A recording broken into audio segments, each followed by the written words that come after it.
On her 2019 album Lover, Taylor Swift once sang this: "I once believed love would be black and white, but it's golden."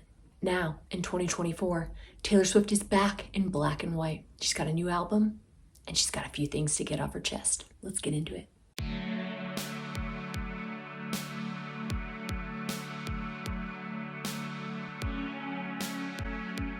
Hey gals, welcome back to Tea with Bree, a cute place where we get cozy and we engage in some harmless girly goss.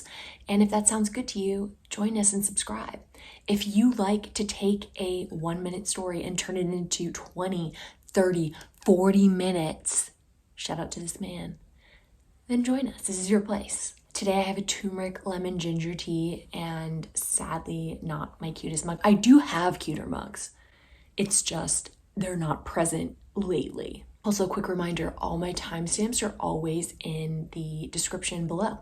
So if you want to skip around, you want to skip intros, you want to skip this, you want to skip that, that is your right. That is your right as a human being. So feel free to do so. Gird your loins today, gals, because we are going in. Taylor Swift at the Grammys last week, I can't even remember when it was, it's all been a bit of a fever dream, dropped that her new album, The Tortured Poets Department, would be dropping April 19th.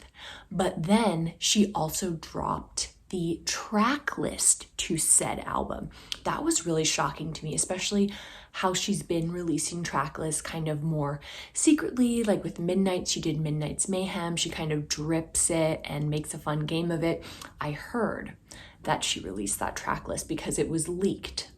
Let's all take a moment of silence to wish nothing but negative, bad things on the person who leaked said track list. Amen. So before we get into each individual track, which is what I'm going to be doing today, I'm going to be absolutely deep diving. I'm going to be doing PhD level analysis on each of these tracks. And I'm only one person with only my knowledge of Taylor Swift, which granted is extensive. And I've done my research, but this is where you all come in. Like, I'm putting my thoughts, I'm putting my research out there. Comment below and correct me where I've gone astray, or add your even more unhinged, unwell theories about each song, because that's what we're here to do.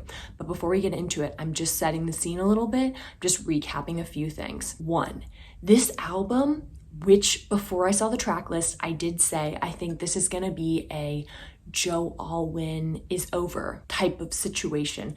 And I believe upon seeing the track list, seeing that we have a track 5 called So Long London, I just believe I deserve a round of applause and a bit of recognition for my work, because this is certainly Joe Alwyn is over party. This is certainly RIP Joe Alwyn. This is like witness protection level of an album release. Like, he will not want to be seen for another 10 to 20 years in the public eye. She chose violence. She could have chose just a song or two in the context of a greater, larger theme of an album, but she chose the opposite of that. And that's why I love her. I like the pettiness. I like the desire to get all of the feelings out. And I relate to that. Like, if you look at the picture that she released with the track list, it is a picture where it says, "I love you, comma, it's ruining my life." And those were the words that she chose to release with the track list. And so if you think this album is not going to be one Joe Alwyn diss track after another, I'm sorry, honey. I just think you're wrong. I think you're mistaken. I think you need to read into what she's saying. And what she's saying is, I love you and it ruined my life. It was ruining my life and it ruined my life, and now I'm better. And now I'm going to sing about it and I'm going to bury you. R.I.P. Okay, so moving on to point number 2, overall impressions of the track list. I have never seen Taylor as like the most careful person when it comes to like putting together a coherent album, in that she's picking like the best first song for the record and the best last song for the record. She always kills it on the track 5s, we know this, but the story of the record can be a bit jumbled and a bit chaotic. And I feel like her first songs and her last songs aren't always the best bookends for the record and don't always like tell a complete and coherent story. But when I looked at this album specifically, it felt more grown up, it felt more mature, and it also felt like she put a lot of thought into the specific order of the tracks. And that personally to me felt exciting. That felt like, let's go. Also, our boy Travis Kelce has apparently heard the album, or at least heard some of the album, and he had this to say: "I've heard some of it, yes. It is unbelievable. I can't wait for her to shake up the world when it finally drops." Do you mean shake up Joe Alwyn's world specifically, sir? Can you give us more details? I mean, I love that he's heard a bit of it. What an honor. And I also love that he's not dropping shit. Good on you. Stay strong, but also crack a little bit and give us a little bit, but stay strong for the most part. My next overall impression is like, what do these freaking twos mean? Like, she dropped it at the Grammy. She was very specifically like, I've been working on this, or I've been keeping this a secret for 2 years. It makes sense. But I'm kind of like, she keeps flashing these twos. She also flashed it at the Tokyo Eras tour. I'll play the clip. Or definitely haven't done on this tour. So I have selected 2. I mean, what does this mean? Also on Instagram, you'll have to go and look on her Instagram. I didn't pull the picture, but basically she posted that her Eras Tour movie is coming out on streaming on Disney Plus on, I think, March 19th or March, sometime in March. And she posted 2 pictures. Oh, now I'm doing the freaking 2. She's in my head. But she posted 2 different pictures of it. The first was black and white, and the second was in color. So I'm like, interesting. Why would you post 2 pictures of the exact same movie poster with the exact same Disney Plus logo? Why would you post it twice? And why would one be in black and white and one be in color? I know you're like, black and white is the new aesthetic, but like, why post it again? And I was like, maybe it has to do with the 2. Maybe maybe it's like a sister album release, like a Folklore Evermore situation, but closer together. Maybe the first album is all black and white, very downtrodden, very sad. And then maybe the second album is like in bright, living, vivid color and kind of like a rebirth and a resurgence for her. That is a crazy theory. I don't know what it could be. I'm dying to hear your thoughts. I'm dying to hear the most unhinged things you think this could be. And when I say unhinged, this is what I mean. And I also mean like something like this. And also just this generally. Like, I want crazy. Do you know what I mean? Like, we're not here to be rational. We're not here to make everything make sense. We're here to speculate wildly. Okay? And that's what we're going to be doing on this track list, which I'm just about to get into. So the way it's going to go, I'm going to give my general thoughts about each track. Obviously, they're all linked down in the description below, so you can skip around to tracks that you're super interested in. I'll label ones that I think are going to be like my faves, if I think they're going to be up-tempo or not, and the content of the track. So we're really in for it. We're in for a long one, ladies. Track number 1, Fortnight, featuring Post Malone. If you don't know who Post Malone is, he is also known as my Spotify most listened to artist of 2019 and I believe 2020.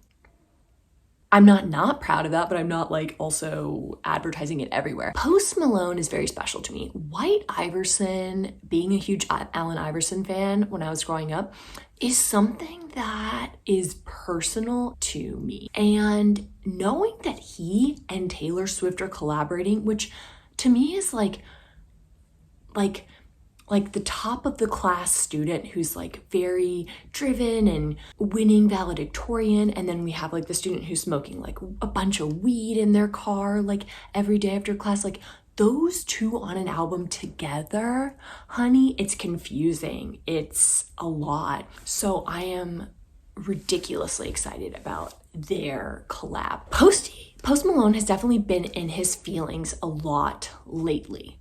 So when I first heard that he's on the song, I'm like, interesting, because old Post Malone, I'd be like, okay, so this is something more upbeat. This is something a little bit more, but he's been so deep in his feels and he's been having like an acoustic resurgence. So I'm like, this could be quite poignant.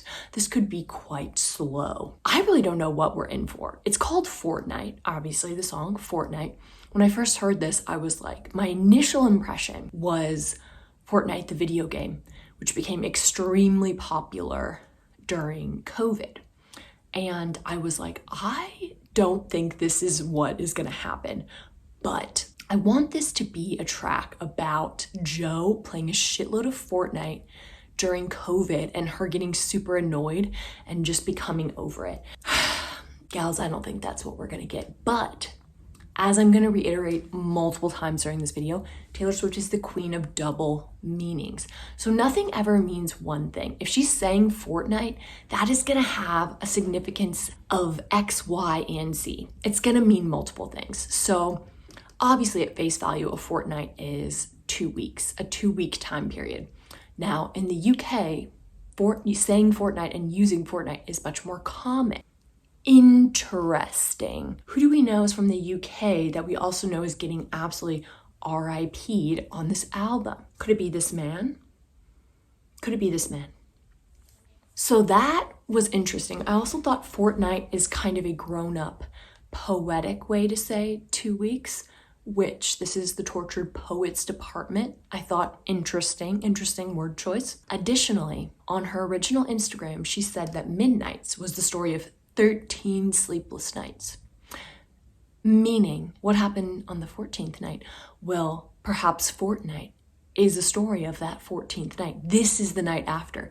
Whereas Midnights was more non-specific, a little bit not ready to share everything, a little bit coded, a little bit kind of covered up still. I believe that the Tortured Poets will be the opposite of that in terms of songwriting. I think it'll be extremely laid bare. I also thought, my last thought on this Fortnight was Endgame, obviously the initial Joe Alwyn love album, which was like I Want to Be Your Endgame, was a Taylor duet with Future and Ed Sheeran. So it's like a male-female introduction to this like album that's very much about love and vulnerability and revenge and a bit of other things, but mostly love. Here we have a post Malone, we have a Taylor, we have a male-female duet to begin a record that is probably very much not about love, probably very much about the disintegration of said love. So I did think that parallel was interesting, but I want to know what you think. Next up we have the Tortured Poets department. I think this being the title album track, I do think this is the track that we can ascribe the lyrics to that she put in the original album announcement Instagram post, which go like so. And so I enter into evidence, my tarnished coat of arms, my muses acquired like bruises, my talisman and charms, the tick, tick, tick of love bombs, my veins of pitch black ink. For this one, I don't think it will be an entire like It's Jover song. I think this one will be much more self-reflective about her own life, almost like a grown-up anti-hero. Anti-hero was very pop. It was definitely vulnerable. It was definitely giving us details about her life, but I do feel like I just feel like this will be a folklorified anti-hero. And that pleases me. That brings me joy. Also, as I mentioned last week, Joe, Paul Mescal, and Andrew Scott had a group chat called the Tortured Man Society, like Tortured Men Society or something. Again, the Tortured Poets department, the Tortured Man Society. It's like, it's not looking good. But I think Taylor loves a double meaning, right? She'll take something that meant something and then she'll reapply that to mean something completely differently and also mean 4 other things. And that's part of the genius of her lyrics, is that they evolve over time and they evolve kind of like with you as you grow up and you have new experiences and blah, blah, blah. Let's keep going. My boy only breaks his favorite toys. So this is track 3, and I should mention that these are all on side A of the vinyl. I do think that's significant. I think side A is very much a deep in the feels, punching Joe in the face, like heart on the page, bloody kind of recount of their relationship that we just have not seen. I think Where You're Losing Me was still very much in process and decision. I think side A of the Tortured Poets department is very much the pain of it, the anguish of said relationship. So my boy only breaks his favorite toys. This is interesting to me. I mean, I don't have a lot of ideas about this one other than truly witness protection for Joe Alwyn, truly bodyguards for Joe Alwyn. Truly it is looking terrible for this man. Get him in a hole and don't let him out till minimum 2028. It kind of reminds me the title of This Is Why We Can't Have Nice Things from Reputation, but obviously that song was not about love or anything. It was about more revenge and I think the Kanye situation. So My Boy Only Breaks His Favorite Toys. There's also the first, or in Cruel Summer, it's like bad, bad boy, shiny toy with a price, you know that I bought it. Maybe she's like, I regret that purchase. I regret it. Because this man is irresponsible with his possessions, AKA me, because I wear his initial on a chain around my neck, not because he owns me, because he really knows me, but you guys know what I'm saying. I think this one is gonna be a true heart ripper outer. I imagine it's gonna be slow. I don't imagine this is gonna be like really upbeat, like yes. I'd be surprised if it was, and I'd respect if it was, but I don't think it will be. I think it'll be a little bit slower. I think it'll be pretty emotional. But if you have any better theories on this one, let me know. I couldn't think of much for this one, I'm not gonna lie. So moving on. So Down Bad. Down Bad is the last track of side A. And this is another vague one. It's vague, but I think it's chock full of double meanings, because down bad in the traditional sense means that you're down bad for somebody, I think, and is what she means in this context. Like, you're down bad for them. You're doing things you wouldn't normally do. Maybe they're not giving you the respect and love and blah, blah, blah that you deserve, but you're still like putting in a lot of effort and showering them with a lot of love and affection. You're down bad for them. But I also think it could be one of those songs where it transforms or switches the meaning, where it's like, down bad becomes like, I'm down bad, like you've brought me down bad. This whole thing has like tanked me and destroyed me. Again, I'm seeing this as being a song that is full of a lot of lyrics, chocked full, like giving Right Where You Left Me vibes, where it's just lyric soup. It's hard hitting, and I think it's gonna be I think it's gonna be how do I say it? I think it's gonna be a surprise fave track of this album. I'm gonna say it. It's giving delicate, you know? It's giving that track 4, like, yes, right before the track 5, which absolutely takes out our hearts, puts it on a giant sword, and sticks it into a fire. Because track 5 introduces side B of the record. And I do think side B is a bit of like a tonal shift. I think side B is kind of where side A, she's really pouring out her heart. It's emotional, it's gutty, it's bloody, it's really messy, it's in process. And then side B is kind of like the decision has been made. Like, I'm out of this. I am gone. I have signed my name and I've ended this contract and I am out. So Long London. I think So Long London is probably that transition from like side A to side B, where it's like really, really emotional. This song is obviously going to absolutely throat punch us. And then I think the rest of side B kind of is a bit of a different vibe, and I'll get into that. But So Long London, whew. I mean, prepare the tissues for this one. It's giving All Too Well, but 100,000 times more specific. It's giving London Boy, but make it the saddest song that you've ever heard in your entire life. I mean, he was her London boy. For whatever reason, he was her London boy. And now he is absolutely erased from the history books. You hate to see it, or you love to see it, depending on your vantage point. Like, we all know, and if you don't know, track 5s on Taylor Swift albums are always gut punches. I mean, think about All Too Well, think about Tolerated, think about Dear John, right? It's like, these songs are so emotional. It's supposed to be kind of like the emotional heartbeat of the album, which is why when I say the Torture Poets Department is a Joe Alwyn is over party, I truly mean that in the most literal sense, because the track 5 is literally called So Long London. Who else is she talking about? Maddie Healy, the Queen. Oh my God. If this was like a tribute to the Queen dying, I would shit my pants. I would die. I would crack up. I would fling myself out the window. That would be the funniest thing to me. That would be the funniest thing Taylor Swift has ever done in her entire life. She won't do it, and she hasn't done it, but it would bring me a couple lulls. I feel like this song really harkens me back to You're Losing Me. You're Losing Me was still very much like an in-process song. Like, the decision hadn't been made yet. She was like, you're losing me, but I'm not lost yet. I'm not gone yet. I haven't slipped away yet. And now we are getting the other side of that. You're Losing Me was kind of like the middle endish, and this is the end. This is it. This is over. This is reflection. This is knowing that we're leaving and we're likely not ever going back. All I'm saying is have a lot of tissues for this album. That's all I'm gonna say. I think the song is gonna be slow. Is it gonna be my favorite song? Probably not, honestly. I don't think I'm gonna wanna revisit the pain that the song is gonna cause me, but I do think it's gonna be an incredible song. No notes, just incredible already. I don't even need to hear it. Someone give Taylor Swift a hug. Okay, so now we move into, but Daddy, I love him. I mean, I'm loving these longer song titles.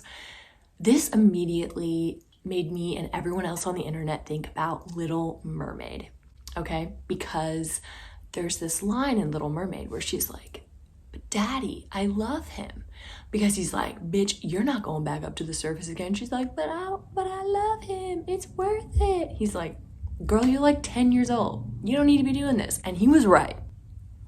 He was right. But also Taylor Swift has dressed up as Ariel for Halloween. I believe this was in 2018. So our girl has a connection there. Also, what is going on in the story of The Little Mermaid? It's about a girl who gives up her voice for something that she thinks she wants more. She loves to sing, she loves the ocean, but she thinks she's so desperate to be with the humans and try out these legs and do this other thing that she's like, I'm gonna give all this stuff up that I really love, but for this thing that I think I'm gonna love more. Honey, I mean, she gets her voice back in the end, but it's like, was it worth all that stuff? I don't know. And I think that's a really, really interesting play on words there. Also, apparently Harry Styles wore a like, but Daddy, I love him t-shirt at one point, and a lot of Haylor stans are kind of like, oh, it's a throwback to Harry Styles. Y'all know Taylor and Harry are not getting back together in this decade. I could see it maybe when they're both in their 50s and kind of like feeling a little frisky, feeling a little bored, and they're like, let's cause a stir. Let's do the craziest thing we can think of and let's get back together. I could see that, but in their 30s and their 40s, it is not happening. Mark my words.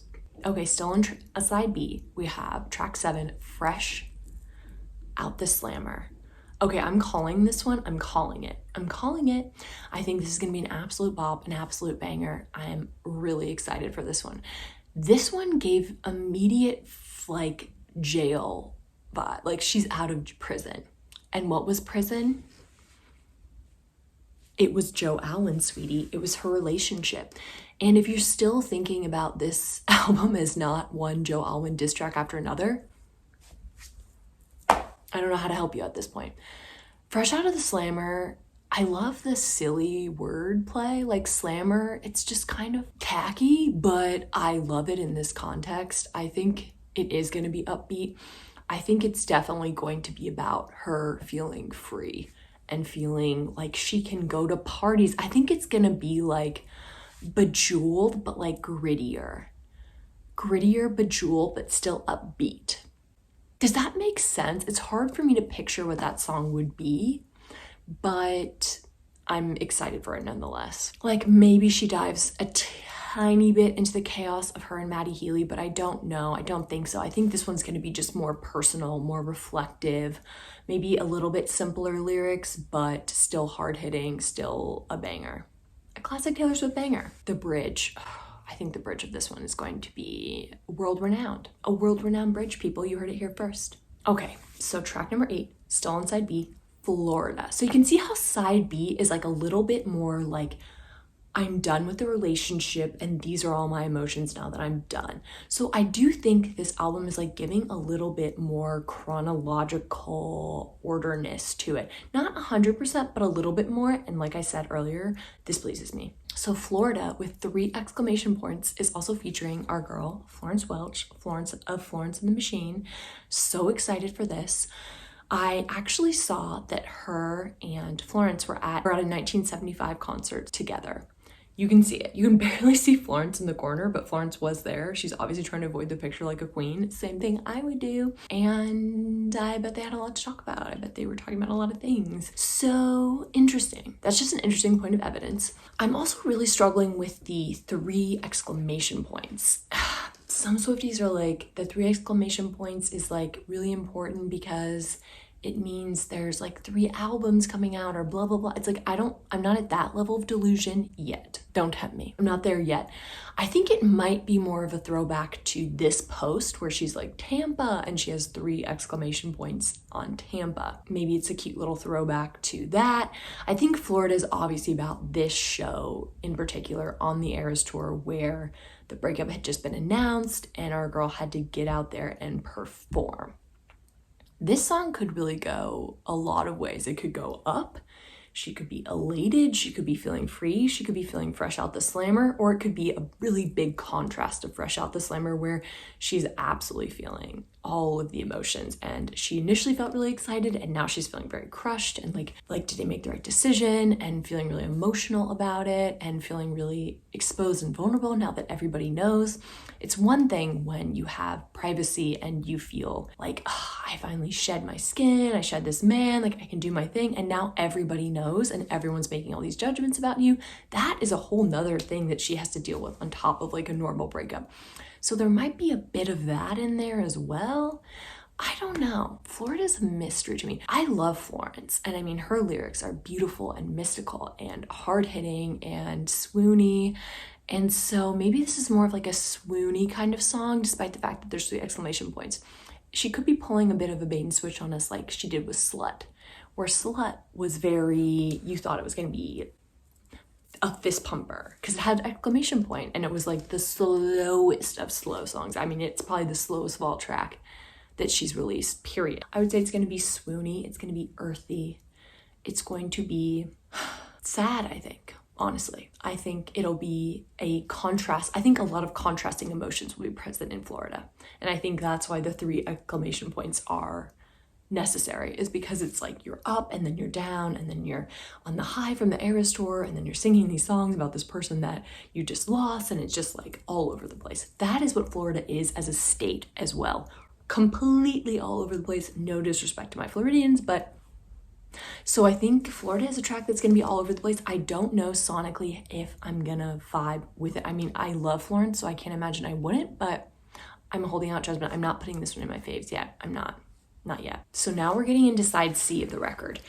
And I think this is where, again, side A, she's deep in her feels about the relationship. Side B, she's like fresh out of it, processing a whole new level. And I think side C is where she gets a little bit more retrospective, a little bit more, now it's like more time has passed and it's kind of like there's new light being shed on things. There's new introspection happening about the relationship. I think when you break up with someone, initially it's very like outward. You have a lot of anger, you have a lot of frustration, you have a lot of things that are directed outward at the person.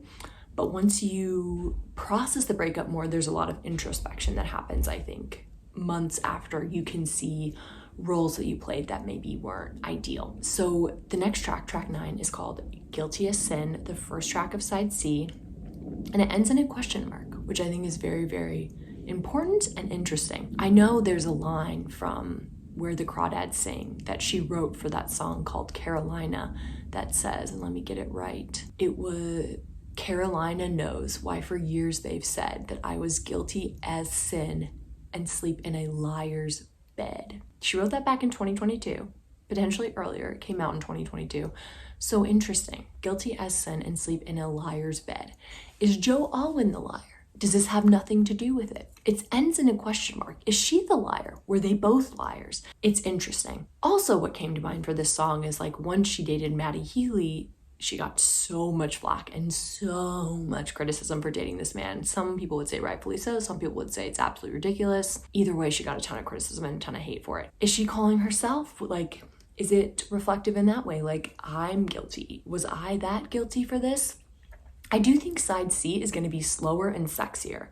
I think it's giving me like So It Goes dress vibes. It's like darker and grittier and sexier, and like it takes its time. That's what I'm going to say about these tracks on side C. I don't know if this is going to be a fave. I'm not going to claim it yet, but I do think this is going to be a super introspective Taylor song and very vulnerable and very much about like, was I wrong? Were they wrong? Were we all wrong? Does it matter in the end? That's what I'm getting for Guilty as Sin. Let me know what you think. Okay, track number 10, Who's Afraid of Little Old Me, still on side C. This is a super interesting track. Immediately, I started researching Who's Afraid of Virginia Woolf, because that was the first thing that came to mind. And Who's Afraid of Virginia Woolf is a very famous play that then became a movie, and that movie starred, who you ask? Richard Burton and Elizabeth Taylor. And who does Taylor Swift refer to in Endgame? I can be the Burton to this Taylor. So she's kind of calling back to Endgame. So I'm definitely getting some Joe callbacks in this song. A little bit of like, but the play is very heartbreaking. It's basically like these two main characters and their relationship is completely dissolving, and the lines between like reality and basically their own created kind of like dreamlike reality are blurring together, and there's a lot of manipulation on both sides, and there's not like a right character. Both characters are just hurting each other a lot.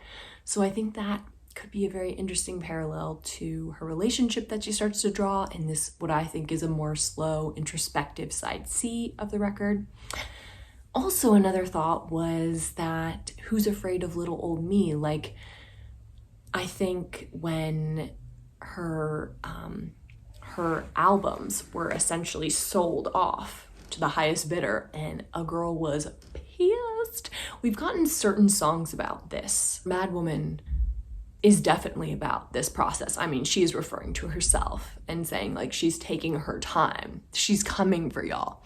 So I think it could be a callback to that as well, and speaking more about that whole process and what it meant to have her work just sold to the highest bidder and having no real control over that, and then what it means to be consistently underestimated despite being one of the most like commercially successful people in the industry. Women, it is exhausting sometimes, I swear to God. So I think that could be an interesting take, how she referred to in the Times article about betting on herself with the theater agreements that she made. There's a lot in this one. Again, but it's like I said, it's with Taylor Swift. It's like everything has a double meaning. Nothing just means one little thing. You can guarantee that. Okay, track 11, I Can Fix Him. Parentheses, no, really, I can. I do not see this being a banger. I'm sorry, I don't. I see this being slow. I see it being introspective, as I said, about these side C songs. But I also don't see this being specific to Joe Alwyn. I think this is likely reminiscing about perhaps a toxic pattern that she has about believing that she can like fix these men time and time and time again, and like recognizing that it's equally toxic for her own self to believe and see the best in people as it is to let them do these toxic things to her. So I think this is going to be very self-aware, but also very heartbreaking. And I'm hoping maybe the song ends in kind of a resolution where she's like, I'm not gonna choose these people anymore. I'm not gonna choose these tortured poets anymore who have this thing in them that's like fundamentally broken. That's not gonna be the vibe anymore. That's my hope. Track 12 and the last track on side C, LOML. Obviously, upon hearing this, I immediately thought, love of my life, right? I mean, LOML, love of my life. But again, with the double meanings, I have to smack you people over the head with them. I think LOML is probably a song that maybe initially starts out with love of my life. She's pondering about how she thought this was it. She thought this was endgame, and then realized maybe this ended up being the loss of her life. One of the great losses, one of the great heartbreaks of her life. I think the double meaning has to be in there. I would be shocked if it isn't. It's also the only song in all lowercase. It's the only song using this kind of acronym. I think this is going to be another heart wrencher. I think this is going to be like another track vibe, if I'm being honest. I think it's like So Long London and this track are really going to absolutely take out our intestines and just splay them onto the table. It's going to be painful. So when you think you put the tissues away after that side A of the vinyl, actually get them back out, because you're not done yet. You're gonna need them. And now we move on to side D of the record. And the first song is track 13 with I Can Do It With a Broken Heart. someone give this girl a hug, I swear to God. Like, for real, this is bad. I can do it with a broken heart. I mean, it just is reminding me of the Eras Tour and how she's going through so much and just needing to do it all while emotionally going through like a lot of turmoil, but not really being able to let a lot of that show or stop her or being able to take breaks. I mean, even earlier than that, when she was probably doing Midnight's promo and that, all of that, she was probably going through the absolute like emotional turmoil of making the decision to end the relationship. So I think this is probably not just Eras Tour specific, but probably for the last couple of years specific, of just having to do all of these things for work and whatever, and just not being able to take that break and just having to keep going. The show must go on. The show must go on. It reminded me of that Times magazine quote, which says, "I know I'm going on that stage whether I'm sick, injured, heartbroken, uncomfortable, or stressed. That's part of my identity as a human being now." That makes me sad. That makes me sad. That makes me think of burnout. She doesn't seem burned out. She seems energized and she seems all right now, but it makes me think of like, that's not ideal, you know, to have that as your core identity. I'm no psychologist, but if you are, let me know what you think. But yeah, just like it's giving Lover Set, where she's just performing these songs with this kind of like robotic smile pasted on her face that are all about Joe and this ode to Joe, and she's just going through the motions, you know? So again, keep the tissues out, girls. If side C is a little more introspective, I think side D to me just feels a little more chaotic. I'm not really sure where to put the songs on side D. They kind of feel all over the place, so we're just gonna have to wait and see what happens with side D. Okay, gals, track 14, The Smallest Man Who Ever Lived. Okay, first of all, amazing title for a track. I feel like this is probably some callback to like literature or like some quote or something that I'm just missing.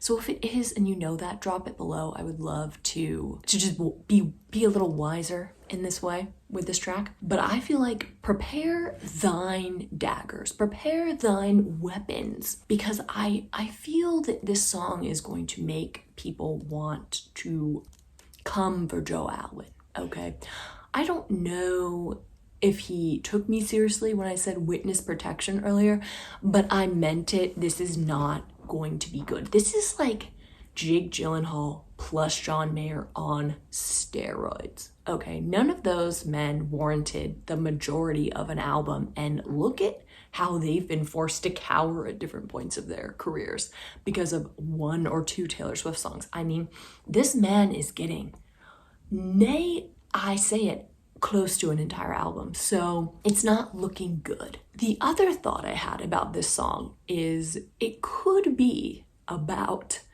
Joe Jonas. Now hear me out on this one. Hear me out, ladies. We all know that Taylor has been palling around with Sophie Turner a ton since Sophie has announced her divorce from Joe Jonas. And I'm sure these two gals have a lot to gab about given their mutually shared love history. We all know that Joe broke up with Taylor in a text message, I believe, or was it a phone call that was like 18 seconds? Either way, it's a really shitty way to break up with somebody, and she was pissed as hell. Then she's like, oh, I got over it. We're all kumbaya now. And I'm guessing some shady shit went down with Sophie and Joe, and Taylor's like, daggers in my hands again. And Sophie is famously quite a bit taller than Joe. And so is Taylor. So this could be a Joe Jonas diss track. And in that case, banger, and I'm claiming it. Banger, and I'm claiming it. I think this is going to be an amazing song.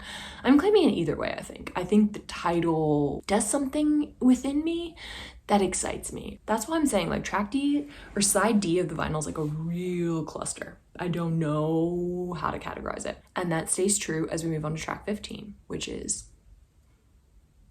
the Alchemy.